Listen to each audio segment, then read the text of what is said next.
Sa isang lumang tulay sa bayan ng San Isidro, may kwento tungkol sa batang nagmumulto. Sinasabing tuwing madaling araw, makikita ang batang lalaki na nakatayo sa gitna ng tulay. May suot na lumang damit at nakangiti, tila nag-aanyaya sa mga dumadaan. Pero ang ngiti niya ay may dalang misteryo at takot. Ayon sa mga matatanda, si Marco, ang batang nagmulto, ay nalunod sa ilog malapit sa tulay habang naglalaro. Mula noon, sinasabing hindi siya matahimik, palaging naghihintay sa mga tao na dumaan.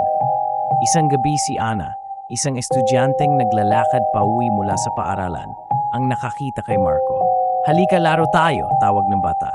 Takot na takot si Ana, pero sa hindi may paliwanag na dahilan, lumapit siya.